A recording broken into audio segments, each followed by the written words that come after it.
कैसे हैं आप सभी। आई होप आप सभी स्वस्थ होंगे और अपने घरों में आप सभी सुरक्षित होंगे और साथ ही साथ आप लोग जो है अपनी पढ़ाई को अच्छे से कर रहे होंगे और आप घर पर जो है व्यवस्थित होंगे। आज हमारा नया टॉपिक है, ये है हमारे पास संधारित्र की धारिता। संधारित्र क्या होता है, धारिता क्या होती है, संधारित्र किस प्रिंसिपल पे वर्क करता है, ये सारी बातें हम डिस्कस कर चुके हैं। ठीक है, अब हम बात कर रहे हैं कैपेसिटेंस ऑफ कैपेसिटर। इसमें हमारे पास हमने एक कैपेसिटेंस यानी एक टाइप के कैपेसिटर की हमने जो है कैपेसिटर फाइंड करी होती है हमारे पास आइसोलेटेड। अगर हमारे पास जो क्या था, एक जो है स्फेरिकल हमारे पास जो क्या था, कोई कंडक्टर था। ठीक है, यानी कि विलगित गोली चालक की हमने जो क्या कर ली थी, धारिता फाइंड कर दी और वहां से हमने ये देखा था कि जो वहां पर विलगित गोली चालक की जो धारिता थी वह जो है किस पर डिपेंड करती थी, आर पर डिपेंड करती, यानी कि जिस चालक की त्रिज्या जितनी ज़्यादा उसकी धारिता जो उतनी ज़्यादा।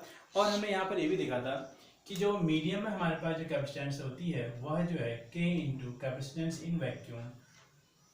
ठीक है, यानी कि किसी मीडियम में जब हम धारिता निकालते थे विलगित गोली चालक की, वो जो है क्या होती थी, वो जो है वैक्यूम में चालक की धारिता की जो है K टाइम्स होती थी। K क्या था, जिस माध्यम में हमने उस चालक को रखा उस माध्यम के परावर्तन।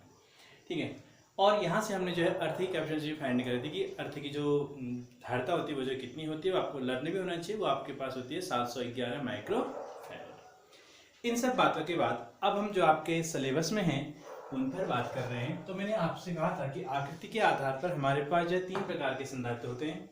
नंबर 1 हमने कहा था गोली प्लेट समांतर प्लेट संधारित्र, दूसरा हमने कहा था कि गोली प्लेट संधारित्र और तीसरा हमने कहा था बेलनाकार प्लेट संधारित्र। ठीक है, इसमें बेलनाकार प्लेट संधारित्र आपके सिलेबस में नहीं है, उसको जब आपकी आगे जो है क्लासेस चलेंगी हायर लेवल की तो उसमें आपको बताया जाएगा।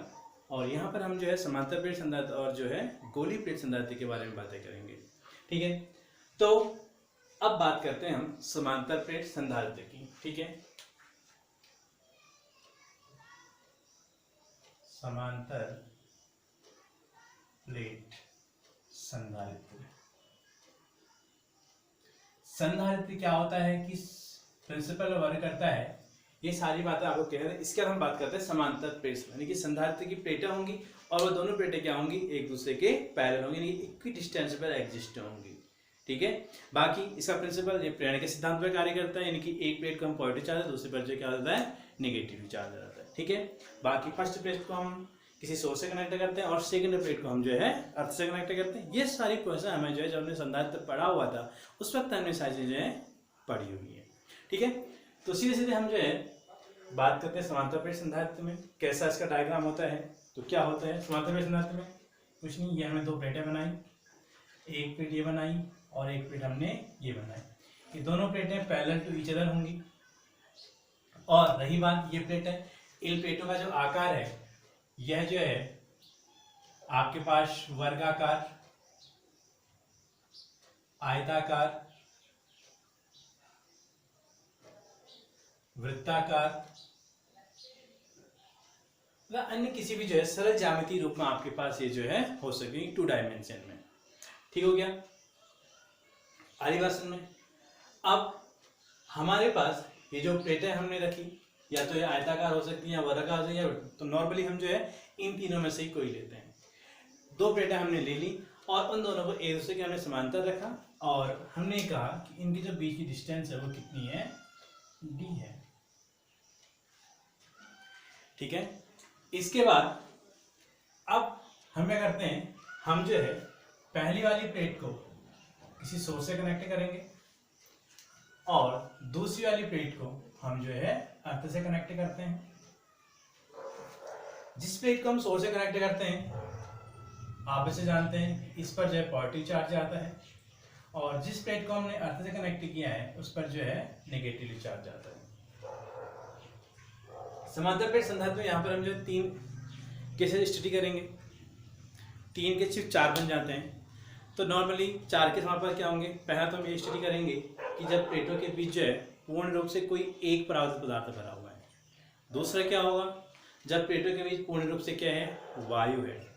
तीसरा केस क्या होगा कि जब प्लेटों के बीच जो है आंशिक रूप से कोई परावर्तित पदार्थ भरा है। और चौथा केस हमारे पास होगा कि जब हमने जो है प्लेटों के बीच जो है अलग अलग प्रकार के जो है प्राकृतिक पदार्थ भरे हुए हैं, तो तब कैपेसिटेंस क्या होती है। ये हम चार केस हम जो है इसमें स्टडी करेंगे। उसके बाद हम जो है कोली प्लेट संधारित्र की बात करेंगे। ठीक है, तो ये हमारे पास जो है समांतर प्लेट संधारित्र का डायग्राम हो गया। इसमें हमारे पास दो प्लेटें होगी, एक प्लेट को हम जो है x मान लेते हैं, दूसरी प्लेट को हम जो है y मान लेते हैं, और प्रत्येक प्लेट का एरिया हम क्या मान लेते हैं, a मान। हमने ये कहा कि प्रत्येक प्लेट का क्षेत्रफल वो क्या है, a है। ठीक है, और इस प्लेट पर अगर प्लस क्यू चार्ज है तो इस प्लेट पर जो है माइनस क्यू चार्ज होगा, यानी कि दिया गया चार्ज कितना होगा हमारे पास, q होगा। और हम ये मान के चल रहे हैं, पहले केस हम स्टडी कर रहे हैं कि माना प्लेटों के बीच जो है पूर्ण रूप से जो है कोई प्राकृतिक पदार्थ भरा गया है, और इस पदार्थ का प्रावतांक है वो क्या है, k। और हमें क्या करना है, अब इस समांतर प्लेट संधारित्र की हमने जो है कैपेसिटेंस फाइंड करनी है, इसी कैपेसिटेंस कितनी होगी वो हमें जो है फाइंड करना है। ठीक है, तो काफी इजी वे से हम इसको चलेंगे, काफी इजी वे से हम सॉल्व करने के लिए आप हर एक पॉइंट को जो है ध्यान से देखिए।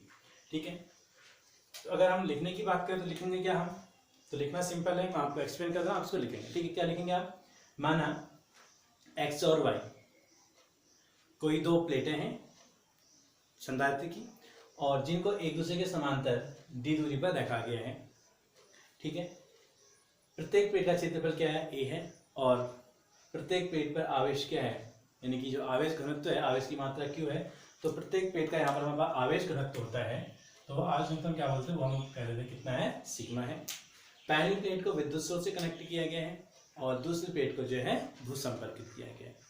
ठीक है, और हमें इन प्लेटों के बीच जो है धारिता फाइंड करनी है, तो हम क्या कहेंगे, माना हुआ धारिता कितने बोलेंगे, C बोलेंगे। तो C इक्वल टू हमने फॉर्मूला क्या पढ़ा है, C इक्वल टू हमने फॉर्मूला पढ़ा है Q/V, ये हमारे पास फॉर्मूला है।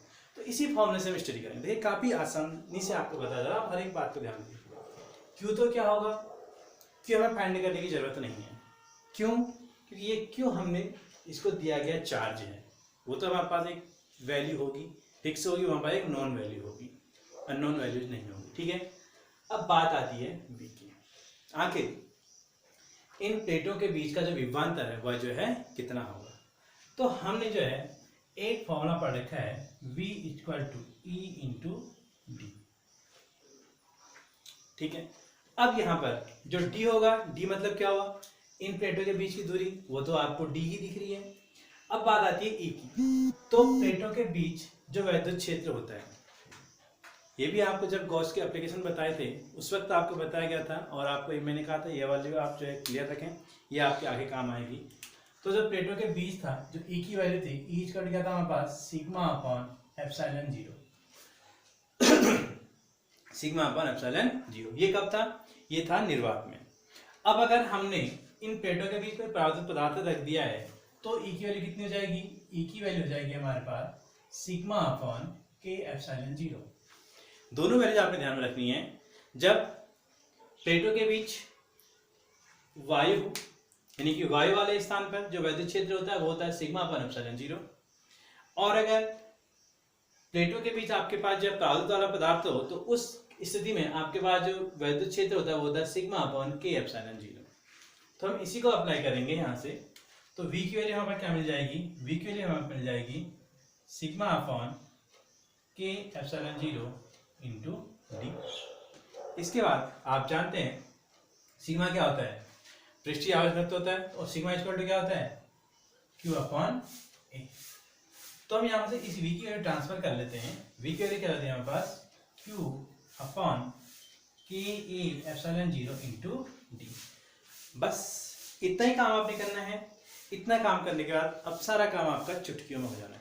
अब आप क्या करेंगे, इस V के मान को यहाँ से उठाएंगे और इस V के मान को आप यहाँ पर रख देंगे, तो C इक्वल टू कितना मिलेगा हमें, Q upon Q D upon के ए एप्सिलॉन 0। अब क्या होगा, यहाँ से के एप्सिलॉन 0 ऊपर मल्टीप्लाई में जाएगा, तो C इक्वल टू क्या मिल जाएगा, C इक्वल टू Q के ए epsilon 0 upon Q into D. इस Q से ये Q कैंसिल हो जाएगा, तो C कितना मिला हमें, ये मिला के ए एप्सिलॉन 0 अपॉन, तो यही हमारे पास क्या है, यही हमारे पास जो है समांतर प्लेट संधारित्र की धारिता है। कब, जब प्लेटों के बीच पूर्ण रूप से परावर्तित पदार्थ रखा हो। इसी केस से हम स्टडी कर लेते हैं कि जब प्लेटों के बीच जो पूर्ण रूप से वायु हो, ठीक है, दूसरा के द्वारा यहीं पर बन जाता है, ठीक है, तो इसको मैं यूज कर रहा हूं, ठीक है, दूसरा का यहीं पर बन गया, क्या बन गया, यदि प्लेटों के बीच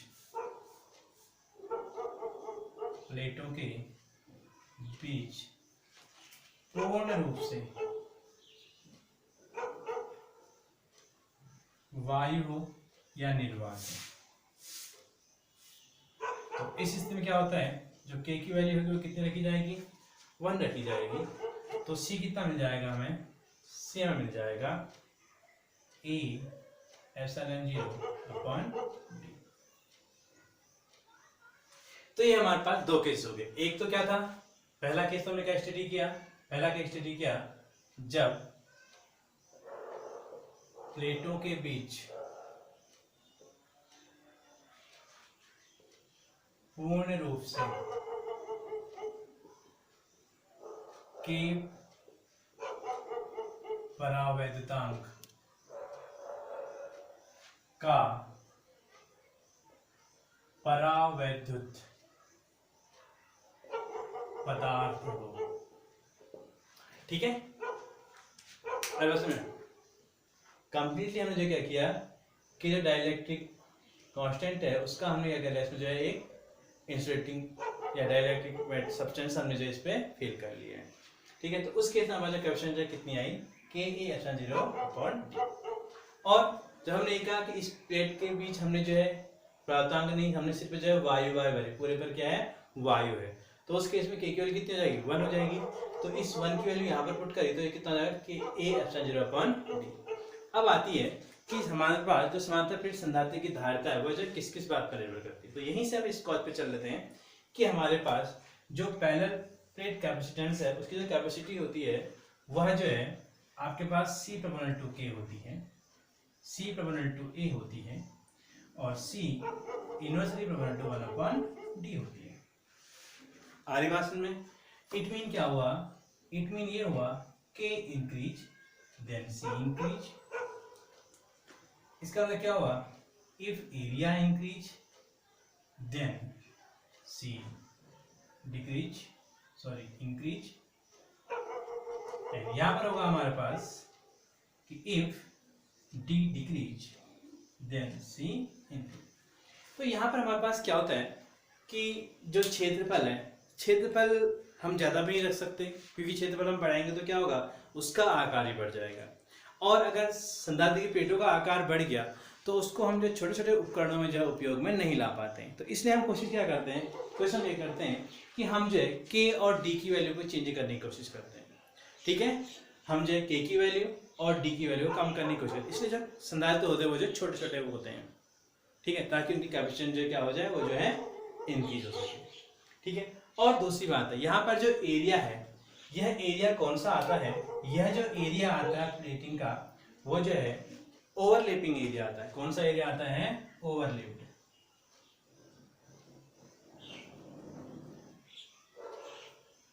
ओवरलैप्ड एरिया आता है मींस अगर हमारे पास एक प्लेट ये है और दूसरी प्लेट हमारे पास इतनी है, इस तरीके से रखी है, तो हम जो है जो एरिया लेंगे वो जो है सिर्फ जो है इस पार्ट का एरिया आएगा, ये इस वाले एरिया और इस वाले एरिया से हमें कोई मतलब नहीं रहेगा। हमें जो है जो एरिया फाइंड करेंगे सिर्फ जो है इस वाले पार्ट का एरिया फाइंड करेंगे और वही एरिया हमारे पास जो है यहाँ पर आता है, ठीक है। तो ये छोटी छोटी बातें हैं जो आपने दिमाग पे रखनी चाहिए, ठीक है। तो हमारे पास क्या स्टडी किया हमने जो है समांतर प्लेट संधारित्र पर जो है दो केस स्टडी कर लिए। नंबर 1, जब प्लेटों के बीच पूर्ण रूप से कोई परावर्तित पदार्थ हो, और दूसरा हमने स्टडी किया जब प्लेटों के बीच पूर्ण रूप से वायु। अब हम तीसरा केस स्टडी करते हैं कि जब प्लेटों के बीच आंशिक रूप से कोई परावर्तित पदार्थ रखा हो, ठीक है। ये सारे केस हम जो है समांतर प्लेट संधारित्र में स्टडी करते हैं।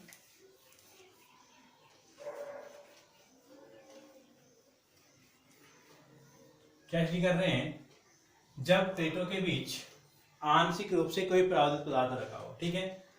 तो आप तो डायग्राम द्वारा बनाएंगे, मैं इसी में चेंज कर रहा हूं।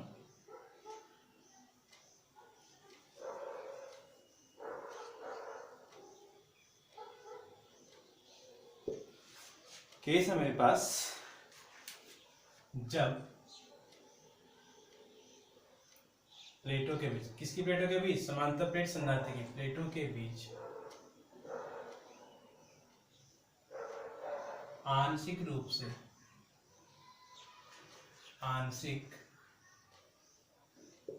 से परावैद्युत पदार्थ हो,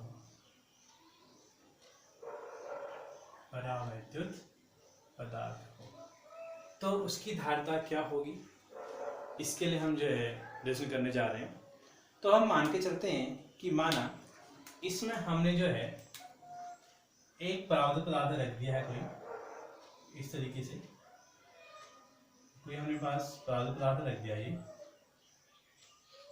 और इस परावैद्युत पदार्थ का परावर्तनांक है वो K मान लेते हैं, और इसकी जो थिकनेस है, इसकी जो मोटाई है उसको हम जो क्या मान लेते हैं T है। T मोटाई का हमने जो परावैद्युत पदार्थ इसमें रख दिया है, ठीक है। और बाकी इधर इधर क्या है, इसमें एयर है, ठीक हो गया।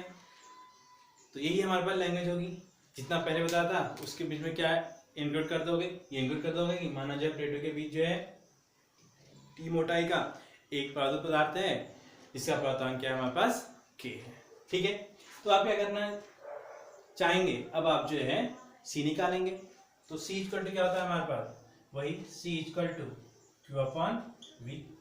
फिर से वही बात, Q तो क्या होगा आपके पास एक गिवन वैल्यू है, और वो वैल्यू आपके पास एक कांस्टेंट वैल्यू होगी, ठीक है, यानी Q की वैल्यू आपके पास फिक्स होगी, नॉन होगी, आप ये अपने दिमाग पर रखिए।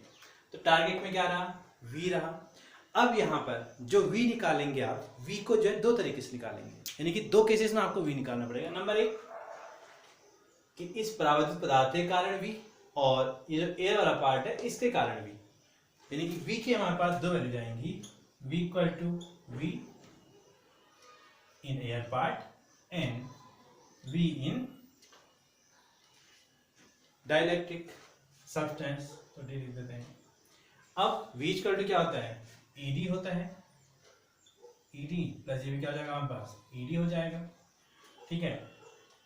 E एयर वाला और E डाइलेक्ट्रिक मीडियम वाला, ठीक है। अब D की बात करते हैं। अब यहाँ पर थोड़ा सा ध्यान दीजिएगा, जो परावैद्युत पदार्थ वाला है उसके तो D की वैल्यू कितनी है, T है, लेकिन जो एयर वाला पार्ट है क्या हुआ, टोटल डिस्टेंस कितनी थी इसकी, D थी।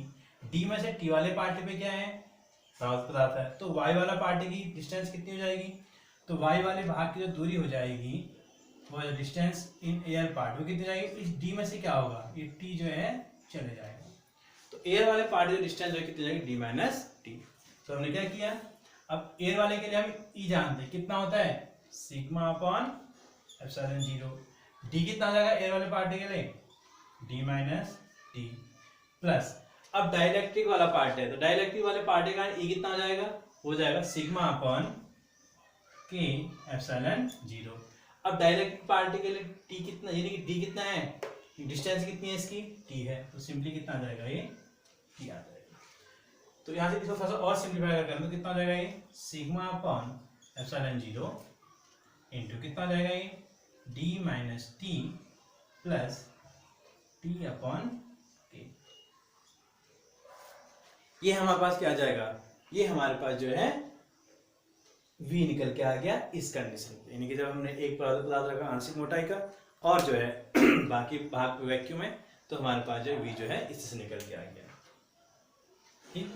तो सेम चीज आपके बन गई, अगर एक और डाइलेक्ट्रिक मेटल का पदार्थ यहाँ पर भरा होता, उसकी थिकनेस कुछ और होती, तो इसको T1 मानते, उसको जो है T2 मानते, तो यहाँ पर तो क्या था T1 upon K1 plus T2 upon K2, यहाँ पर क्या हो जाएगा D minus T1 minus T2। तो एयर वाला पार्ट उतना बचता है, इतना पार्ट भी डायरेक्टली सब्सटेंस से फिल हो जाता, तो एयर वाला पार्ट से भी इतना बचता, यानी कि D में से T1 और T2 दोनों को ऐड करके सब्ट्रैक्ट करते हैं, तो वो वैल्यू हमारे पास यहाँ पर बनती है, ठीक है। तो V की वैल्यू कितनी बनी, sigma upon epsilon 0 D minus T plus T upon K। T क्या है, D क्या है, K क्या है, साइज यहाँ पे क्लियर होनी चाहिए। तो D हमारे पास क्या है, D हमारे पास है प्लेटों के बीच की टोटल डिस्टेंस, T हमारे पास क्या है, जो हमने डाइलेक्ट्रिक सब्सटेंस रखा है उसकी थिकनेस, और K क्या है, उस डाइलेक्ट्रिक सब्सटेंस का डाइलेक्ट्रिक कांस्टेंट, ठीक है। सिग्मा आप जानते हैं, sigma equal to Q upon, ठीक है। तो इस v की वैल्यू को हमने यहाँ पुट किया तो v equal to q upon यहाँ पर आ जाएगा सिग्मा अपॉन एप्सिलॉन 0 इंटू क्या आपके पास है d minus t plus t upon k. अब आप जानते हैं सिग्मा इक्वल टू क्या होता है क्यू ओवर ए। तो sigma equal to q over a, तो सी इक्वल टू कितना हो जाएगा आपके पास q upon q over a sigma यानी कि a epsilon d minus t plus t over k. अब क्या होगा ये ऊपर चला जाएगा और क्यू से क्यू कैंसिल हो जाएगा तो ये जाएगा आपके पास a epsilon 0 upon d minus t plus t upon k. अब इसको अगर आप चाहे तो इतना ही लिख दीजिए। अगर इसके बाद अगर आप जो है क्या करना चाहें, अगर आप जो है फिर इसको थोड़ा सिंप्लीफाई करना चाहें तो आप इसको फिर ऐसा भी कर सकते हैं। क्या कर सकते हैं इसको आप जो है एलसीएम ले लीजिए और सॉल्व कर लीजिएगा। तो आपने जो है के एलसीएम लिया तो के को तो ऊपर फेंक देते हैं तो सी की वैल्यू क्या बन जाएगी के ए एप्सिलॉन 0 होल अपॉन यहाँ पर क्या हो जाएगा आपके पास, यहाँ पर आपके पास आ जाएगा टी प्लस के डी माइनस टी। तो इस तरीके से आपके पास जो है ये रिजल्ट आ जाएगा जब प्लेटों के बीच आंशिक रूप से कोई प्राकृतिक पदार्थ रखा हो। ठीक है, इसकी धारणा काय में आएगी आपके पास फैरेड में आएगी।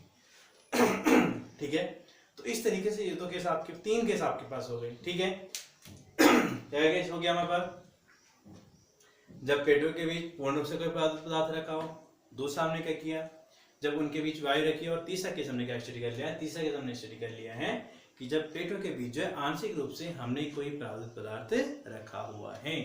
ठीक है, अब क्या होगा, अब चौथा केस हमारे पास क्या बन सकता है, चौथा केस हमारे पास ये बन सकता है कि जब हमने जो है प्लेटों के बीच जो है विभिन्न प्रकार के जो है प्राकृतिक पदार्थ रखे हुए पूर्णतया, यानी कहीं पर हमारे पास एयर नहीं है। ठीक है, तो उसके हमारे पास सो सिंपल और ज्यादा सिंपल हो जाएगा। ठीक है, तो डी हमारे पास क्या है सब में बैठ जाएगी। अगर ये वाला केस आपको आ गया तो वो वाला केस भी आपके कहने जो है बन जाएगा। ठीक है, तो ये एक इम्पोर्टेंट कंसेप्ट था, इसको आप देख लीजिएगा। इसके बाद जो है हम गोली प्लेट संधारित्र की बात करेंगे। ठीक है,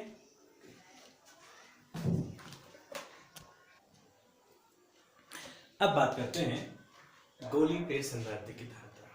ठीक है, तो मान लेते हैं हमारे पास 2 गोली प्लेट है, एक गोली प्लेट ए मान लो, दूसरा गोली प्लेट जो है बी हो जाए।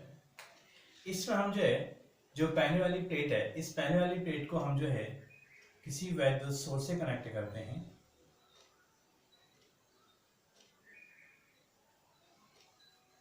इस तरीके से किसी वैद्युत सोर्स से हमने इसको कनेक्ट कर दिया, तो वैद्युत सोर्स से इसको कनेक्ट कर रहे हैं तो इस पर जो है चार्ज आ जाएगा, ये पॉजिटिव चार्ज हो जाएगा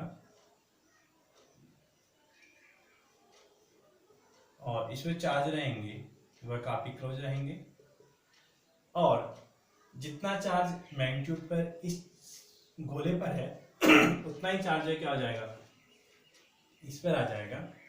ठीक है, और कैसा आएगा नेगेटिव आएगा, और वो चार्ज क्या होगा आपके पास दूर दूर होगा। ठीक, इस तरीके से सही बात। और इसको हम क्या करेंगे, इसको हम जो है अर्थ से करेंगे, सिंपल सी प्रोसेस होगी। दोनों जो गोली चालक होंगे वो संकेंद्रीय होंगे, तो दोनों का केंद्र जो क्या होगा एक ही पॉइंट होगा, रेडियस दोनों की डिफरेंस होंगी। तो माना इसकी रेडियस हम मान लेते हैं R1 है और इसकी रेडियस हम मान लेते हैं R2 है,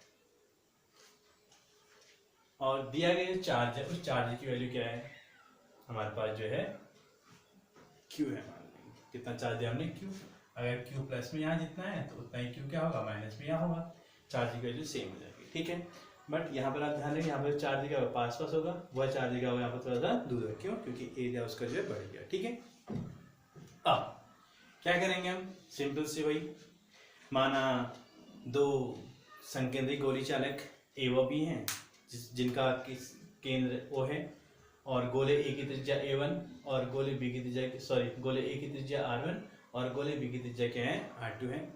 गोले ए को वैद्युत सोर्स से कनेक्ट करने पर उस पर उपस्थित धनात्मक आवेश आ जाता है, और प्रेरणा द्वारा दूसरे चालक पर क्या आता है माइनस चार्ज आता है, और उसको हम क्या करते हैं भूसंपर्कित कर देते हैं। ठीक है, यदि इसकी धारता क्या हो तो C हो तो C इक्वल टू क्या होगा Q अपॉन V। फिर से वही बात, Q तो हमारे पास गिवन होगा, हमें क्या फाइंड करना है, V फाइंड करना है। अब V यहाँ पर जो है इस गोली चालक के कारण भी होगा और इस गोली चालक के कारण भी होगा। तो आप जानते हैं कि गोली चालक के कारण जो V होता है, V कितना होता है, V इक्वल टू होता है 1/4π0K Q अपॉन R। ठीक है, तो V इक्वल टू क्या आ जाएगा हमारे पास, VA प्लस VB हो जाएगा, VA प्लस VB। तो VA कितना हो जाएगा, अब हम ये मान के चल रहे हैं कि ये पूरा सिस्टम हमने कहाँ रखा है, वैक्यूम में रखा है। वैक्यूम में रखा है मतलब K इक्वल टू 1। ठीक है, तो V कितना हो जाएगा 1/4πε0। चार्ज कितना है इस पर, पॉजिटिव में Q है, इसकी रेडियस कितनी है, R1 है, प्लस VB कितना हो जाएगा 1/4πε0। अब इस पर चार्ज कितना है, -Q है, रेडियस कितनी है इसकी, R2 है। तो देयरफॉर अगर हमसे कहा जाए कि जो नेट V है, नेट V कितना हुआ, तो नेट V हम कितना निकालेंगे, V नेट हमारे पास हो जाएगा, देखो Q अपॉन 4πε0 कॉमन निकाला और क्या बच गया, ये बच गया 1/R1 प्लस माइनस में हो जाएगा 1/R2। ठीक हो जाएगा। तो अब इस वैल्यू को यहाँ पुट कर लेते हैं, C छोड़ कितना मिल जाएगा हमें, Q upon 4πε0 1/R1 minus 1/R2। तो Q से Q कैंसिल हो जाएगा, ये ऊपर चल जाएगा, यहाँ पर 1 कितना आ जाएगा 4πε0, यहाँ पर ऐसा ले लेते हैं R1 R2 और ये जाएगा हमारे पास R2 माइनस R1। ठीक है, तो ये ऊपर चल कितना आ जाएगा 4πε0 R1 R2 upon R2 minus R1। ये हमारे पास जो क्या होता है, जो गोली प्लेट संधारित्र है उसकी धारिता वहां पर निकल के आती है R1 R2